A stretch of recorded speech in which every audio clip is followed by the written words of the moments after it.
werden wir uns vorher die Aussparungen für die Türöffnung und Fuchsanschluss ausmessen und ausschneiden. Die geschliffenen Seiten der Formsteine werden mit Wasser befeuchtet. Sie werden dann in die Klebemasse mit ihrer Lagerfläche und auch mit der Nut- und Federfläche eingetaucht. Die Formsteine verlegen wir gegeneinander und drücken sie nach dem Verlegen an, sodass die Feder in die gegenüberliegende Nut satt einrastet. Jede weitere Schicht wird nun um 90 Grad verdreht, um den Verband einzuhalten.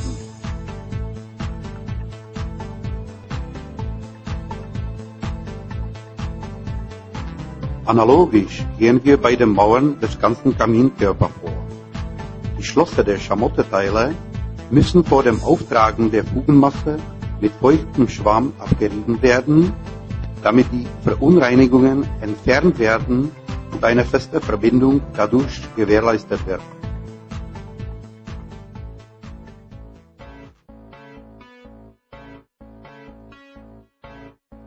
Zuerst wird in die Fugenmasse der Schamotteteil verlegt, dann die Wärmeisolierung befestigt und zum Schluss wird der plangeschliffene Kaminformstein angelegt.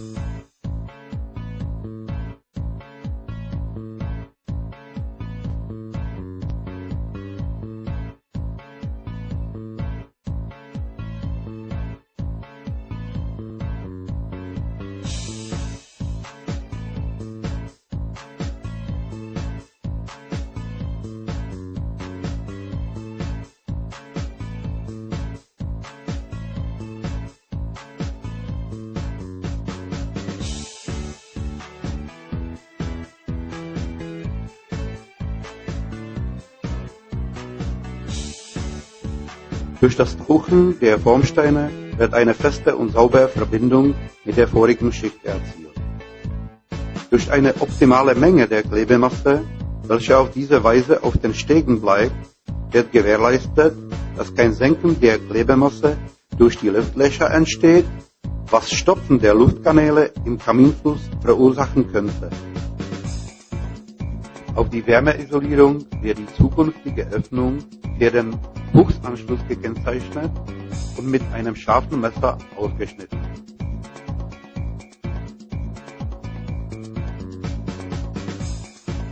In gewünschter Höhe, die vom Verbrauchertyp abhängig ist, der später angeschlossen wird, bringen wir den Fuchsanschlussteil an. Dieser Teil muss wieder mit zugerichteter Wärmeisolierung umgewickelt und in 2 Stellen mit Winterdraht zusammengezogen werden.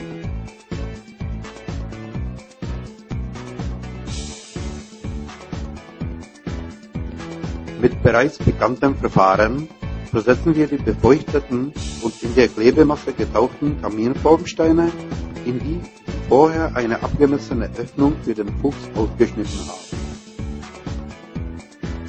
Diese Öffnung muss im ganzen ihren Umfang mindestens um 1 cm größer als der Außendurchmesser des Schamotterohrs sein, um eine Ausdehnung